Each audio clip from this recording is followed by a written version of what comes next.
Sabda Bina Umat, Renungan Malam, Minggu ke-25 sesudah Pentakosta, Rabu, 17 November 2021. Dengan tema, Persekutuan dengan Tuhan. Bacaan Alkitab, terambil dari Keluaran, pasal 33 ayat 7 sampai dengan ayat 14. Firman Tuhan dibacakan demikian. Sesudah itu Musa mengambil kemah dan membentangkannya di luar perkemahan, jauh dari perkemahan, dan menamainya kemah pertemuan. Setiap orang yang mencari Tuhan, keluarlah ia pergi ke kemah pertemuan yang di luar perkemahan. Apabila Musa keluar pergi ke kemah itu, bangunlah seluruh bangsa itu dan berdirilah mereka, masing-masing di pintu kemahnya, dan mereka mengikuti Musa dengan matanya, sampai ia masuk ke dalam kemah. Apabila Musa masuk ke dalam kemah itu, turunlah tiang awan dan berhenti di pintu kemah dan berbicaralah Tuhan dengan Musa di sana. Setelah seluruh bangsa itu melihat bahwa tiang awan berhenti di pintu kemah, maka mereka bangun dan sujud menyembah, masing-masing di pintu kemahnya. Dan Tuhan berbicara kepada Musa dengan berhadapan muka seperti seorang berbicara kepada temannya, kemudian kembalilah ia ke perkemahan. Tetapi abdinya, Yosua bin Nun, seorang yang masih muda, tidaklah meninggalkan kemah itu. Lalu berkatalah Musa kepada Tuhan, "Memang engkau berfirman kepadaku, suruhlah bangsa ini berangkat, tetapi engkau tidak memberitahukan kepadaku, siapa yang akan kau utus bersama-sama dengan aku. Namun demikian engkau berfirman, aku mengenal namamu dan juga engkau mendapat kasih karunia di hadapanku.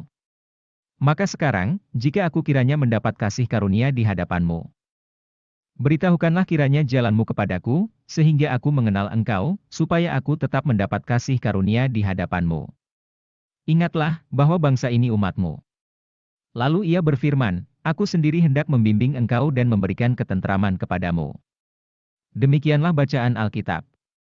Berbahagialah setiap orang yang mendengar firman Tuhan dan yang melakukannya, haleluya. Sebagai makhluk sosial manusia tidak dapat hidup sendiri. Manusia membutuhkan kehadiran sesamanya dalam hidup. Bersama manusia yang lain itulah tercipta relasi komunikasi dan kerjasama lainnya. Bagi umat beragama teori ini juga belum cukup, karena manusia juga perlu berelasi dengan Sang Penciptanya, sehingga ia mampu menjalani kehidupannya. Sebelum melanjutkan perjalanan sesuai perintah Tuhan, Musa dan orang-orang Israel untuk beberapa waktu masih tinggal di sekitar Gunung Sinai. Musa mendirikan kemah yang berada jauh dari perkemahan orang-orang Israel. Kemah itu dinamakan kemah pertemuan.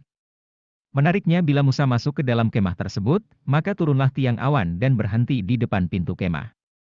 Tiang awan adalah tanda hadirat Tuhan.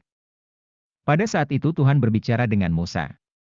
Apa yang dilakukan Musa ini disebabkan karena sebagai pemimpin, Musa dibebankan tugas dan tanggung jawab yang berat bahkan sulit, khususnya dalam hal memimpin Israel yang disebut Tuhan bangsa yang tegar tengkuk. Musa sangat membutuhkan dukungan serta bimbingan Tuhan, supaya dia dapat mengambil keputusan-keputusan yang adil dan bijaksana untuk masalah-masalah yang dihadapi orang-orang Israel. Sebagai pemimpin, Musa menyadari bahwa dirinya memerlukan pertolongan Tuhan.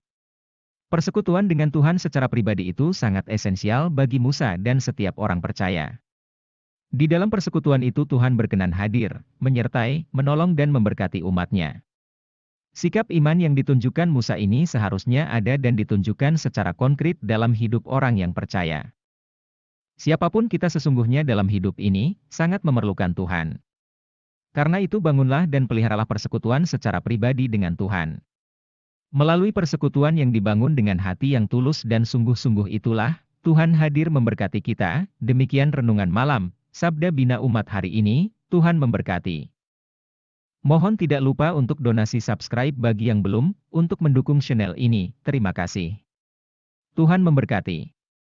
Amin.